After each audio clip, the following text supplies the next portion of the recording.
பிப்ரவரி 21 வேத வாசிப்பு பகுதி. லேவியராகமம் 13ஆம் அதிகாரம். பின்னும் கர்த்தர் மோசேயையும் ஆரோனையும் நோக்கி, ஒரு மனிதனுடைய சரீரத்தின் மேல் குஷ்டரோகம் போலிருக்கிற ஒரு தடிப்பாவது அசராவது வெள்ளை படராவது உண்டானால் அவன் ஆசாரியனாகிய ஆரோனிடத்திலாகிலும் ஆசாரியராகிய அவன் குமாரரில் ஒருவனிடத்திலாகிலும் கொண்டு வரப்பட கடவன். அப்பொழுது ஆசாரியன் அவன் சரீரத்தின் மேல் இருக்கிற ரோகத்தை பார்க்க வேண்டும். ரோகம் இருக்கும் இடத்தில் மயிர் வெளுத்தும் ரோகமுள்ள இடம் அவனுடைய மற்ற சரீரத்தை பார்க்கிலும் அதிகமாய் குழிந்தும் இருந்தால் அது குஷ்டரோகம். ஆசாரியன் அவனை பார்த்த பின்பு அவனை தீட்டுள்ளவன் என்று தீர்க்க கடவன். அவன் சரீரத்தின் மேல் வெள்ளை படர்ந்திருந்தாலும் அவ்விடம் அவனுடைய மற்ற தோலை பார்க்கிலும் அதிக பள்ளமாய் இராமலும் அதன் மயிர் வெள்ளையாக மாறாமலும் இருந்தால் ஆசாரியன் அவனை 7 நாள் அடைத்து வைத்து 7ஆம் நாளில் அவனை பார்க்க கடவன். தோலில் ரோகம் அதிகப்படாமல் அவன் பார்வைக்கு ரோகம் நின்றிருந்தால் ஆசாரியன் 2ஆம் தரம் அவனை 7 நாள் அடைத்து வைத்து 2ஆம் தரம் அவனை 7ஆம் நாளில் பார்க்க கடவன். தோலில் ரோகம் அதிகப்படாமல் சுருங்கி இருந்தால் ஆசாரியன் அவனை சுத்தமுள்ளவன் என்று தீர்க்க கடவன். அது அசரு. அவன் தன் வஸ்திரங்களை தோய்த்து சுத்தமாயிருப்பானாக. தன்னை சுத்தமுள்ளவன் என்று தீர்க்கிறதற்கு அவன் தன்னை ஆசாரியனுக்கு காண்பித்த பின்பு அசரு தோலில் அதிகமாய் படர்ந்திருந்தால் அவன் மறுபடியும் ஆசாரியனுக்கு தன்னை காண்பிக்க கடவன். அப்பொழுது அசரு தோலிலே படர்ந்தது என்று ஆசாரியன் கண்டால் ஆசாரியன் அவனை தீட்டுள்ளவன் என்று தீர்க்க கடவன். அது குஷ்டரோகம். குஷ்டரோகம் ஒரு மனிதனுக்கு இருந்தால் அவனை ஆசாரியனிடத்தில் கொண்டு வர வேண்டும். அப்பொழுது ஆசாரியன் அவனை பார்த்து, தோலிலே வெள்ளையான தடிப்பிருந்து அது மயிரை வெண்மையாக மாற பண்ணிற்றென்றும் அந்த தடிப்புள்ள இடத்திலே ரண மாம்சம் உண்டென்றும் கண்டால் அது அவன் சரீரத்தில் உள்ள நாள்பட்ட குஷ்டம். அவன் தீட்டுள்ளவன். ஆதலால் ஆசாரியன் அவனை அடைத்து வைக்காமல் தீட்டுள்ளவன் என்று தீர்க்க கடவன். ஆசாரியன் பார்க்கிற இடங்கள் எங்கும் தோலிலே குஷ்டம் தோன்றி அந்த ரோகமுள்ளவனுடைய தலை தொடங்கி அவன் கால் மட்டும் அது தேகம் முழுவதையும் மூடியிருக்க கண்டால் அப்பொழுது ஆசாரியன் பார்த்து, குஷ்டம் அவன் சரீரம் முழுவதையும் மூடியிருந்தால் அவனை சுத்தமுள்ளவன் என்று தீர்க்க கடவன். அவன் உடம்பெல்லாம் வெண்மையாய் போனபடியால் அவன் சுத்தமுள்ளவன். ஆனாலும் ரண மாம்சம் அவனில் காணப்பட்டால் அவன் தீட்டுள்ளவன். ஆகையால் ரண மாம்சத்தை ஆசாரியன் காணும் போது அவனை தீட்டுள்ளவன் என்று தீர்க்க கடவன். ரண மாம்சம் தீட்டுள்ளது, அது குஷ்டம்.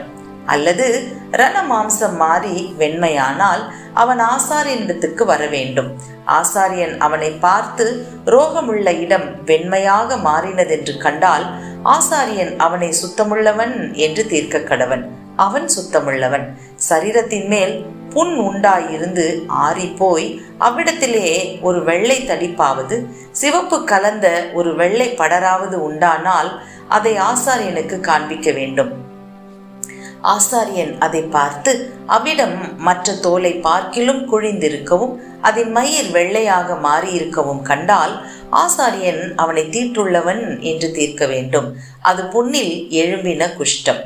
ஆசாரியன் அதை பார்த்து அதில் வெள்ளை மயிர் இல்லை என்றும் அது மற்ற தோலை பார்க்கிலும் குழிந்திராமல் சுருங்கி இருக்கிறது என்றும் கண்டானாகில் அவனை 7 நாள் அடைத்து வைத்து அது தோலில் அதிகமாய் படர்ந்திருக்க கண்டால் அவனை தீட்டுள்ளவன் என்று தீர்க்க கடவன். அது குஷ்டந்தான். அந்த வெள்ளைப்படர் அதிகப்படாமல் அவ்வளவில் நின்றிருக்குமாகில் அது புண்ணின் தழும்பாயிருக்கும். ஆகையால் ஆசாரியன் அவனை சுத்தமுள்ளவன் என்று தீர்க்க கடவன். ஒருவனுடைய சரீரத்தின் மேல் நெருப்பு பட்டதினாலே வெந்து அந்த வேக்காடு ஆறி போன இடத்திலே சிவப்பான படராவது வெண்மையான படராவது உண்டானால் ஆசாரியன் அதை பார்க்க கடவன். அந்த படரிலே மயிர் வெண்மையாக மாறி அவ்விடம் மற்ற தோலை பார்க்கிலும் பள்ளமாயிருந்தால் அது வேக்காட்டினால் எழும்பின குஷ்டம். ஆகையால் ஆசாரியன் அவனை தீட்டுள்ளவன் என்று தீர்க்க கடவன். அது குஷ்டரோகந்தான். ஆசாரியன் அதை பார்க்கிற போது படரிலே வெள்ளை மயிர் இல்லை என்றும் அது மற்ற தோலை பார்க்கிலும் குழிந்திராமல் சுருங்கி இருக்கிறது என்றும் கண்டானாகில் அவனை 7 நாள் அடைத்து வைத்து 7ஆம் நாளில் அவனை பார்க்க கடவன். அது தோலில் அதிகமாய் படர்ந்திருந்தால் ஆசாரியன் அவனை தீட்டுள்ளவன் என்று தீர்க்க கடவன். அது குஷ்டரோகம். படரானது தோலில் பெருகாமல் அவ்வளவில் நின்று சுருங்கி இருந்ததாகில் அது சூட்டினால் உண்டான தழும்பு. ஆசாரியன் அவனை சுத்தமுள்ளவன் என்று தீர்க்க கடவன். அது சூட்டினால் வந்த வேக்காடு. புருஷனுக்காகிலும் ஸ்திரீக்காகிலும் தலையிலாவது தாடியிலாவது ஒரு சொறி உண்டானால் ஆசாரியன் அதை பார்த்து அவ்விடம் மற்ற தோலை பார்க்கிலும் பள்ளமும் அதிலே மயிர் பொன்னிறமும் மிருதுவுமாயிருக்க கண்டால் ஆசாரியன் அவனை தீட்டுள்ளவன் என்று தீர்க்க கடவன். அது தலையிலும் தாடியிலும் உண்டான சொறி குஷ்டம். ஆசாரியன் அந்த சொறி குஷ்டத்தை பார்க்கும்போது அவ்விடம் மற்ற தோலை பார்க்கிலும் பள்ளமாயிராமலும் அதிலே கருத்த மயிர் இல்லாமலும் இருக்க கண்டால் ஆசாரியன் அவனை 7 நாள் அடைத்து வைத்து 7ஆம் நாளில் ஆசாரியன் அதை பார்க்க கடவன். அந்த சொறி இடங்கொள்ளாமலும் அதிலே பொன்னிற மயிர் இல்லாமலும் அவ்விடம் மற்ற தோலை பார்க்கிலும் பள்ளமில்லாமலும் இருந்தால் அந்த சொறியுள்ள இடம் தவிர மற்ற யாவையும் அவன் சிறைத்து கொள்ள கடவன். பின்பு ஆசாரியன் 2ஆம் தரம் அவனை 7 நாள் அடைத்து வைத்து 7ஆம் நாளில் அதை பார்க்க கடவன். சொறி தோலில் இடங்கொள்ளாமலும் அவ்விடம் மற்ற தோலை பார்க்கிலும் பள்ளமில்லாமலும் இருந்தால் ஆசாரியன் அவனை சுத்தமுள்ளவன் என்று தீர்க்க கடவன். அவன் தன் வஸ்திரங்களை தோய்த்த பின் சுத்தமாயிருப்பான். அவன் சுத்தமுள்ளவன் என்று தீர்க்கப்பட்ட பின் அந்த சொறி தோலில் இடங்கொண்டதானால் ஆசாரியன் அவனை பார்க்க கடவன். சொறி தோலில் இடங்கொண்டிருந்தால் அப்பொழுது மயிர் பொன்னிறமா அல்லவா என்று ஆசாரியன் விசாரிக்க வேண்டியதில்லை. அவன் தீட்டுள்ளவனே. அவன் பார்வைக்கு அந்த சொறி நீங்கி அதில் கருத்த மயிர் முளைத்ததே ஆகில் சொறி சொஸ்தமாயிற்று. அவன் சுத்தமுள்ளவன். ஆசாரியன் அவனை சுத்தமுள்ளவன் என்று தீர்க்க கடவன். ஒரு புருஷனுக்காகிலும் ஸ்திரீக்காகிலும் அவர்கள் சரீரத்தின் மேல் வெள்ளை புள்ளிகள் உண்டாயிருந்தால் ஆசாரியன் பார்க்க கடவன். அவர்கள் சரீரத்திலே மங்கின வெள்ளை புள்ளிகள் இருந்தால் அது தோலில் எழும்புகிற வெள்ளை தேமல். அவர்கள் சுத்தமுள்ளவர்கள். ஒருவனுடைய தலைமயிர் உதிர்ந்து அவன் மொட்டையனானாலும் அவன் சுத்தமாயிருக்கிறான். அவனுடைய முன்னந்தலை மயிர் உதிர்ந்தால் அவன் அரை மொட்டையன், அவனும் சுத்தமாயிருக்கிறான். மொட்டை தலையிலாவது அரை மொட்டை தலையிலாவது சிவப்பு கலந்த வெண்மையான படர் உண்டானால் அது அதில் எழும்புகிற குஷ்டம். ஆசாரியன் அவனை பார்க்க கடவன்.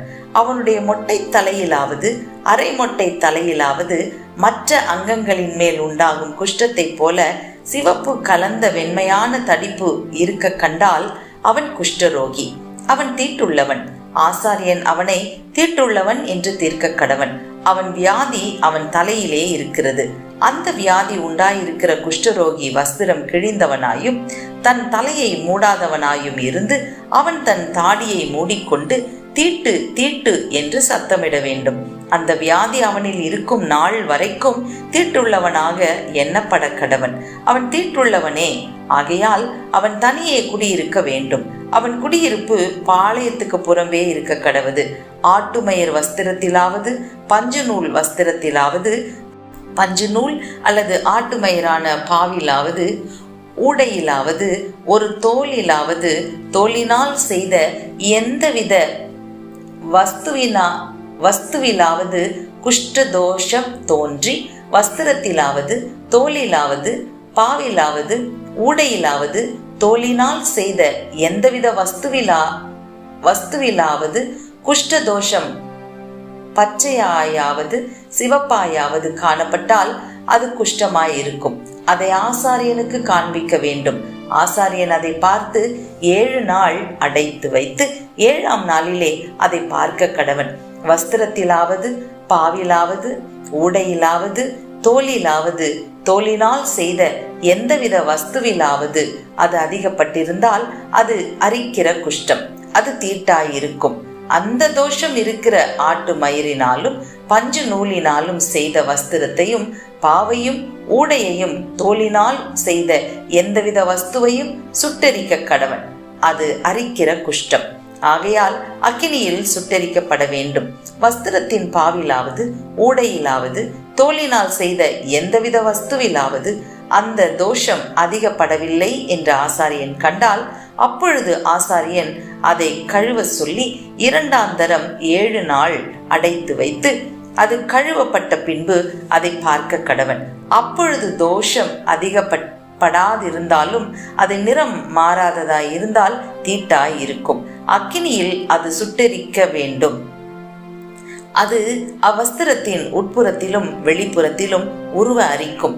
கழுவப்பட்ட பின்பு அது குறுகிற்றென்று ஆசாரியன் கண்டானேயாகில் அதை வஸ்திரத்திலாவது தோலிலாவது பாவிலாவது ஊடையிலாவது இராதபடிக்கு எடுத்து போட வேண்டும்.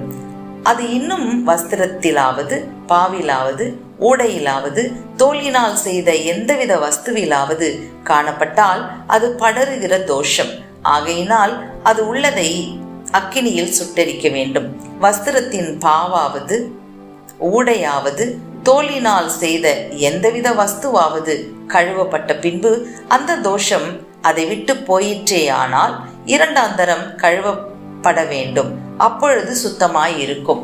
ஆட்டு மயிராலாகிலும் பஞ்சு நூலாலாகிலும் நெய்த வஸ்திரத்தையாவது பாவையாவது ஊடையாவது தோலினால் செய்த எந்தவித வஸ்துவையாவது சுத்தமென்றாவது தீட்டென்றாவது தீர்க்கிறதற்கு அதனுடைய குஷ்ட தோஷத்துக்கு அடுத்த பிரமாணம் இதுவே என்றார். லேவியராகமம் 14ஆம் அதிகாரம். பின்னும் கர்த்தர் மோசேயை நோக்கி, குஷ்டரோகியினுடைய சுத்திகரிப்பின் நாளில் அவனுக்கு அடுத்த பிரமாணம் என்னவென்றால், அவன் ஆசாரியனிடத்தில் கொண்டு வரப்பட வேண்டும். ஆசாரியன் பாளையத்துக்கு புறம்பே போய் குஷ்டரோகியின் குஷ்ட வியாதி சொஸ்தமாயிற்று என்று கண்டால், சுத்திகரிக்கப்பட வேண்டியவனுக்காக உயிரோடிருக்கும் சுத்தமான 2 குருவிகளையும் கேதுரு கட்டையையும் சிவப்பு நூலையும் ஈசோப்பையும் வாங்கி வர கட்டளையிட கடவன். பின்பு ஆசாரியன் அந்த குருவிகளில் ஒன்றை ஒரு மண்பாண்டத்தில் உள்ள ஊற்று நீர் மேல் கொல்ல சொல்லி, உயிருள்ள குருவியையும் கேதுரு கட்டையையும் சிவப்பு நூலையும் ஈசோப்பையும் எடுத்து இவைகளையும் உயிருள்ள குருவியையும் ஊற்று நீர் மேல் கொல்லப்பட்ட குருவியின் இரத்தத்திலே தோய்த்து குஷ்டம் நீங்க சுத்திகரிக்கப்படுகிறவன் மேல் 7 தரம் தெளித்து அவனை சுத்தம் பண்ணி உயிருள்ள குருவியை வெளியிலே விட்டுவிட கடவன். சுத்திகரிக்கப்படுகிறவன் தன் வஸ்திரங்களை தோய்த்து தன் மயிர் முழுவதையும் சிரைத்து தான் சுத்தமாகும்படி ஜலத்தில் ஸ்நானம் பண்ணி பின்பு பாளையத்தில் பிரவேசித்து தன் கூடாரத்துக்கு புறம்பே 7 நாள் தங்கி 7ஆம் நாளிலே தன் தலையையும் தாடியையும் புருவங்களையும் தன்னுடைய மயிர் முழுவதையும் சிரைத்து தன் வஸ்திரங்களை தோய்த்து ஜலத்தில் ஸ்நானம் பண்ண வேண்டும். அப்பொழுது சுத்தமாய் இருப்பான். 8ஆம் நாளிலே அவன் பழுதற்ற 2 ஆட்டுக்குட்டிகளையும் 1 வயதான பழுதற்ற ஒரு பெண் ஆட்டுக்குட்டியையும் போஜன பலிக்காக எண்ணெயிலே பிசைந்த ஒரு மரக்காலில் 10 பங்காகிய மெல்லிய மாவையும் ஆழாக்கு எண்ணெயையும் கொண்டு வர கடவன். சுத்திகரிக்கிற ஆசாரியன் சுத்திகரிக்கப்படும் மனிதனையும் அவ்வஸ்துக்களையும் ஆசரிப்பு கூடார வாசலிலே கர்த்தருடைய சந்நிதியில் நிறுத்த கடவன். பின்பு ஆசாரியன் ஒரு ஆட்டுக்குட்டியை பிடித்து அதையும் அந்த ஆழாக்கு எண்ணெயையும் குற்ற நிவாரண பலியாக கொண்டு வந்து கர்த்தருடைய சந்நிதியில் அசைவாட்டும் பலியாக அசைவாட்டி பாவ நிவாரண பலியும் சர்வாங்க தகன பலியும் இடும் பரிசுத்த ஸ்தலத்திலே அந்த ஆட்டுக்குட்டியை கொல்ல கடவன். குற்ற நிவாரண பலி பாவ நிவாரண பலியை போல ஆசாரியனுக்கு உரியது. அது மகா பரிசுத்தமானது. அந்த குற்ற நிவாரண பலியின் இரத்தத்தில் ஆசாரியன் கொஞ்சம் எடுத்து சுத்திகரிக்கப்படுகிறவன் வலது காதின் மடலிலும் அவன் வலது கையின் பெருவிரலிலும் வலது காலிலும் பெருவிரலிலும் பூசக்கடவன். பின்பு ஆசாரியன் அந்த ஆழாக்கு எண்ணெயிலே கொஞ்சம் தன் இடது கையில் வார்த்து தன் இடது கையில் உள்ள எண்ணெயில் தன் வலது கையின் விரலை தோய்த்து தன் விரலினால் 7 தரம் அந்த எண்ணெயில் எடுத்து கர்த்தருடைய சந்நிதியில் தெளித்து தன் உள்ளங்கையில் இருக்கிற மீதியான எண்ணெயிலே கொஞ்சம் எடுத்து சுத்திகரிக்கப்படுகிறவன் வலது காதின் மடலிலும்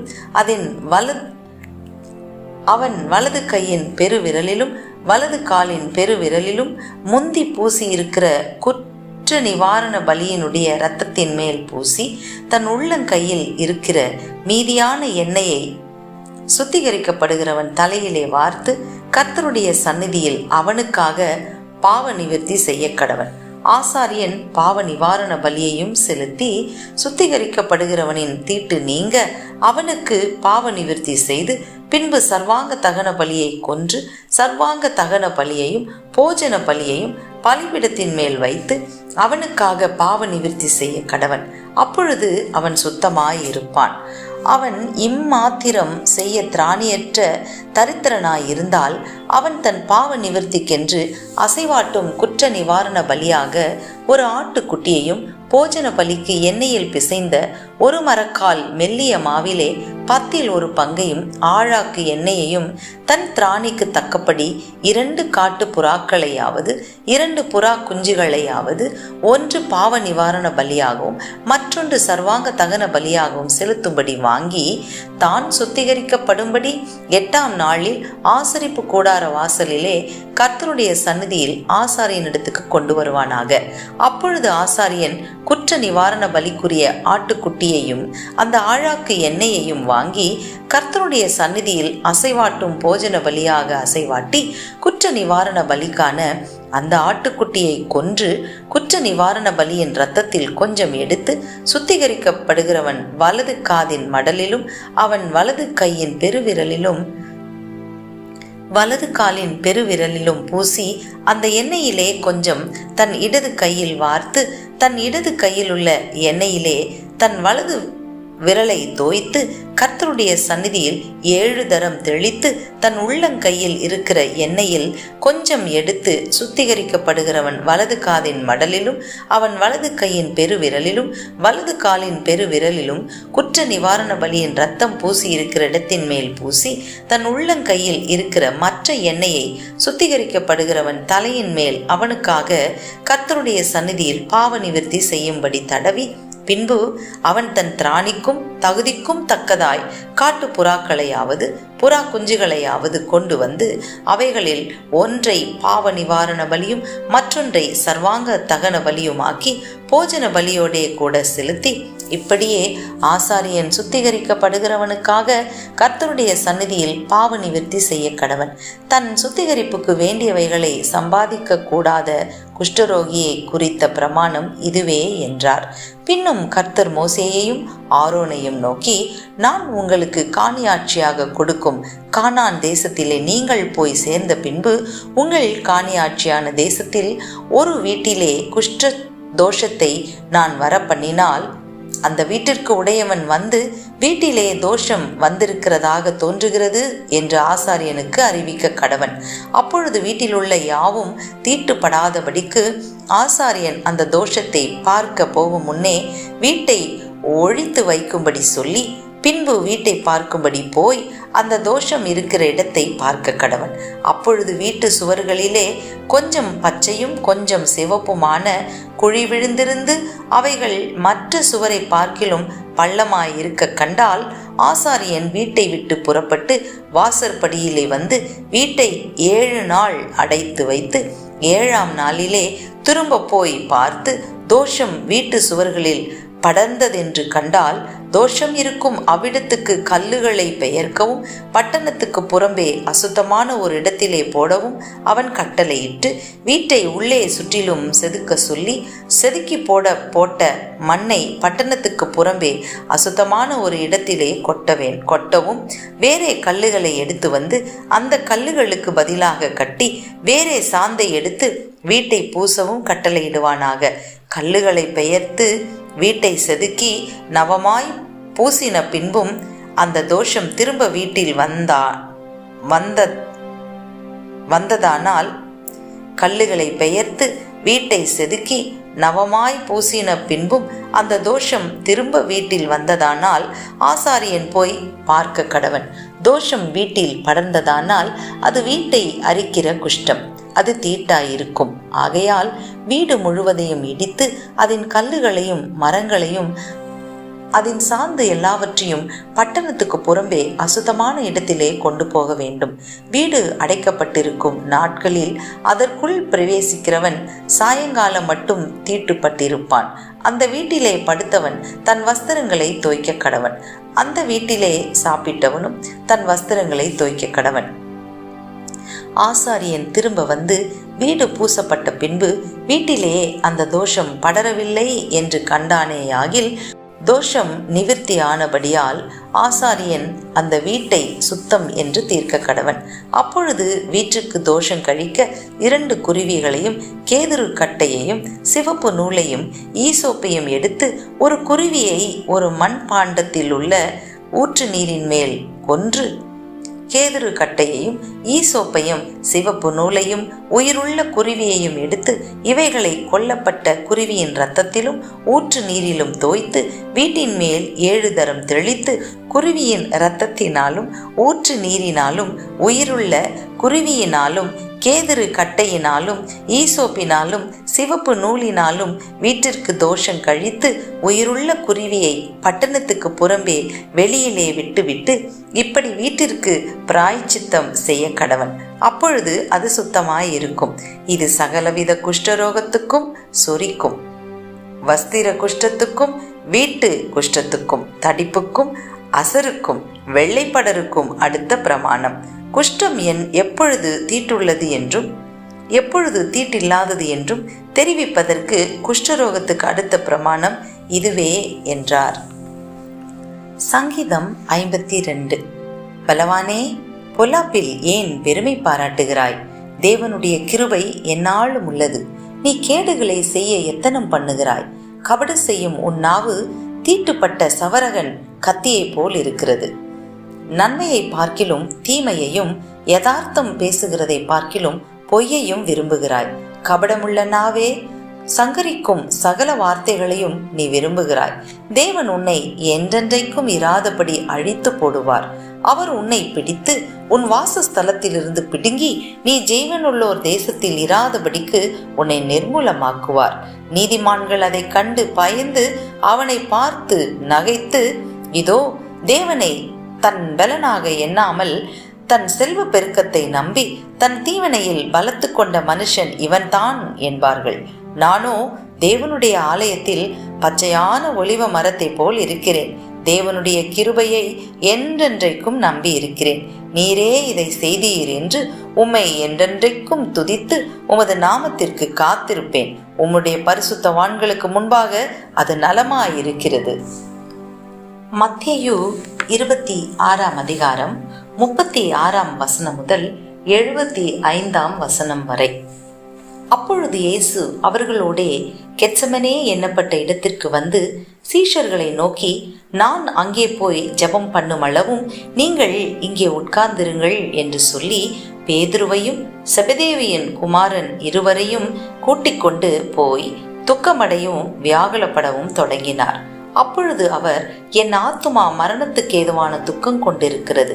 நீங்கள் இங்கே தங்கி என்னோடே கூட பிழித்திருங்கள் என்று சொல்லி சற்று அப்புறம் போய் முகங்குப்புற விழுந்து, என் பிதாவே, இந்த பாத்திரம் என்னை விட்டு நீங்க கூடுமானால் நீங்கும்படி செய்யும். ஆகிலும் என் சித்தத்தின்படி அல்ல, உம்முடைய சித்தத்தின்படியே ஆக கடவது என்று ஜெபம் பண்ணினார்.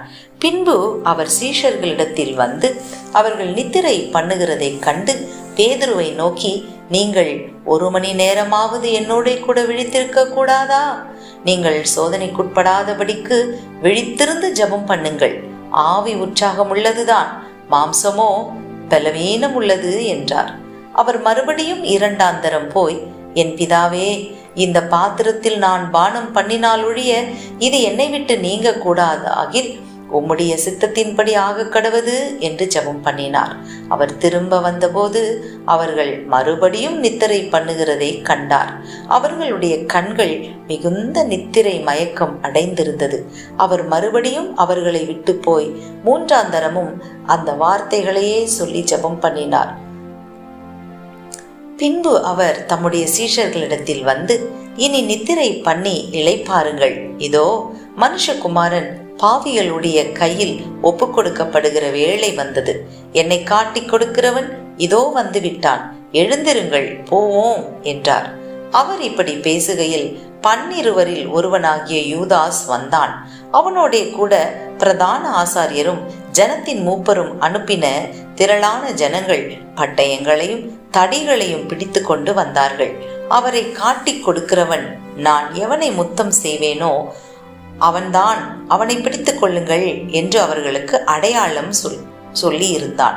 உடனே அவன் இயேசுவினிடத்தில் வந்து, ரபி, வாழ்க என்று சொல்லி அவரை முத்தம் செய்தான். இயேசு அவனை நோக்கி, சிநேகிதனே, என்னத்திற்காக வந்திருக்கிறாய் என்றார். அப்பொழுது அவர்கள் கிட்ட வந்து இயேசுவின் மேல் கை போட்டு அவரை பிடித்தார்கள். அப்பொழுது இயேசுவோடு இருந்தவர்களில் ஒருவன் கை நீட்டி தன் பட்டயத்தை உருவி பிரதான ஆசாரியனுடைய வேலைக்காரனை காதர வெட்டினான். அப்பொழுது இயேசு அவனை நோக்கி, உன் பட்டயத்தை திரும்ப அதன் உரையிலே போடு. பட்டயத்தை எடுக்கிற யாவரும் பட்டயத்தால் மடிந்து போவார்கள். நான் இப்பொழுது என் பிதாவை வேண்டிக் கொண்டால் அவர் 12 லேகியோனுக்கு அதிகமான தூதரை என்னிடத்தில் அனுப்ப மாட்டார் என்று நினைக்கிறாயா? அப்படி செய்வேனானால் இவ்விதமாய் சம்பவிக்க வேண்டும் என்கிற வேத வாக்கியங்கள் எப்படி நிறைவேறும் என்றார். அந்த வேளையிலே இயேசு ஜனங்களை நோக்கி, கள்ளனை பிடிக்க புறப்படுகிறது போல நீங்கள் பட்டயங்களையும் தடிகளையும் எடுத்துக்கொண்டு என்னை பிடிக்க வந்தீர்கள். நான் தினந்தோறும் உங்கள் நடுவிலே உட்கார்ந்து தேவாலயத்தில் உபதேசம் பண்ணி கொண்டிருந்தேன். அப்பொழுது நீங்கள் என்னை பிடிக்கவில்லையே. ஆகிலும் தீர்க்கதரிசிகள் எழுதியிருக்கிற வசனங்கள் நிறைவேறும்படி இவைகள் எல்லாம் சம்பவிக்கிறது என்றார். அப்பொழுது சீஷர்கள் எல்லாரும் அவரை விட்டு ஓடி போனார்கள். இயேசுவை பிடித்தவர்கள் அவரை பிரதான ஆசாரியனாகிய காய்பாவின் இடத்திற்கு கொண்டு போனார்கள். அங்கே வேத பாரகரும் மூப்பரும் கூடி வந்திருந்தார்கள். பேதுரு தூரத்திலே அவருக்கு பின் சென்று பிரதான ஆசாரியனுடைய அரமனை வரைக்கும் வந்து உள்ளே பிரவேசித்து முடிவை பார்க்கும்படி சேவகரோடே உட்கார்ந்தான். பிரதான ஆசாரியரும் மூப்பரும் சங்கத்தார் யாவரும் இயேசுவை கொலை செய்யும்படி அவருக்கு விரோதமாய் பொய் சாட்சி தேடினார்கள். ஒருவரும் அகப்படவில்லை. அநேகர் வந்து பொய் சாட்சி சொல்லியும் அவர்கள் சாட்சி ஒவ்வவில்லை. கடைசியிலே 2 பொய் சாட்சிகள் வந்தது. தேவனுடைய ஆலயத்தை இடித்து போடவும் 3 நாளைக்குள்ளே அதை கட்டவும் என்னாலே ஆகும் என்று இவன் சொன்னான் என்றார்கள். அப்பொழுது பிரதான ஆசாரியன் எழுந்திருந்து அவரை நோக்கி, இவர்கள் உனக்கு விரோதமாய் சாட்சி சொல்லுகிறதை குறித்து நீ ஒன்றும் சொல்லுகிறதில்லையா என்றான். இயேசுவோ பேசாமல் இருந்தார். அப்பொழுது பிரதான ஆசாரியன் அவரை நோக்கி, நீ தேவனுடைய குமாரனாகிய கிறிஸ்துதானா? அதை எங்களுக்கு சொல்லும்படி ஜீவனுள்ள தேவன் பேரில் உன்னை ஆணையிட்டு கேட்கிறேன் என்றான். அதற்கு இயேசு, நீர் சொன்னபடிதான். அன்றியும் மனுஷகுமாரன் சர்வ வல்லவருடைய வலது பாரசத்தில் வீற்றிருப்பதையும் வானத்தின் மேகங்கள் மேல் வருவதையும் இது முதல் காண்பீர்கள் என்று உங்களுக்கு சொல்லுகிறேன் என்றார்.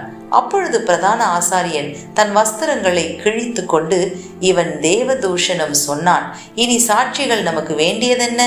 இதோ இவன் தூஷணத்தை இப்பொழுது கேட்டீர்களே, உங்களுக்கு என்னமாய் தோன்றுகிறது என்று கேட்டான்.